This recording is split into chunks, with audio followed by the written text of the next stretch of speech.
നടൻ സെയ്ഫ് അലി ഖാനെ ആക്രമിച്ച പ്രതിയുടെ ദൃശ്യങ്ങൾ പോലീസ് പുറത്തുവിട്ടു. ആക്രമണശേഷം രക്ഷപ്പെടുന്ന ദൃശ്യങ്ങളാണ് ഇപ്പോൾ പുറത്തു വന്നിരിക്കുന്നത്. ദൃശ്യങ്ങളിലേക്ക് ആദ്യം.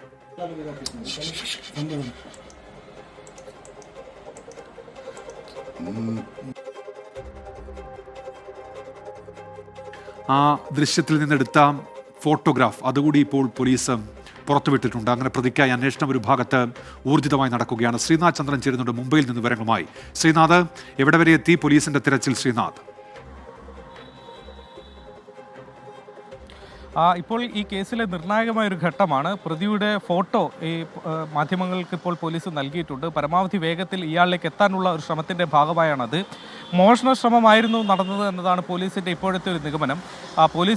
പോലീസിൽ നിന്ന് നമുക്ക് ലഭിക്കുന്ന വിവരങ്ങൾ അനുസരിച്ച് മക്കളുടെ മുറിയിൽ, ചെറിയ 2 മക്കളുണ്ട്, ഈ മക്കളുടെ മുറിയിൽ വെച്ചാണ് ഈ സംഘടനമാകെ നടന്നിട്ടുള്ളത്. അവിടെ ഈ പ്രതി കത്തി കാണിച്ച് എല്ലാവരെയും ഭീഷണിപ്പെടുത്തുകയും പണം ആവശ്യപ്പെട്ടു എന്നതാണ് നമുക്ക് ഏറ്റവും ഒടുവിൽ ലഭിക്കുന്ന വിവരം. 1 കോടി രൂപ ഈ പ്രതി ആവശ്യപ്പെട്ടു എന്നതാണ് സൂചന. അതിനിടെയാണ് സെയ്ഫ് അലി ഖാൻ മക്കളെ രക്ഷിക്കാനുള്ള ശ്രമത്തിനിടെ ഇയാളെ കീഴ്പ്പെടുത്താൻ ശ്രമിക്കുന്നു. ഇയാൾക്ക് നേരെ പ്രതി സെയ്ഫ് അലി ഖാന് നേരെ തിരിയുന്നു. പലവട്ടം ആഞ്ഞാഞ്ഞ് കുത്തി എന്നതാണ് മനസ്സിലാക്കുന്നത്. ആഴത്തിലുള്ള പല മുറിവുകളുണ്ട്. അങ്ങനെയാണ് ആശുപത്രിയിലേക്ക് എത്തുന്നത്. ഇതിന് തൊട്ടു പിന്നാലെ ഇവിടെ നിന്ന് ഇയാൾ ഓടി രക്ഷപ്പെടുന്നുണ്ട്.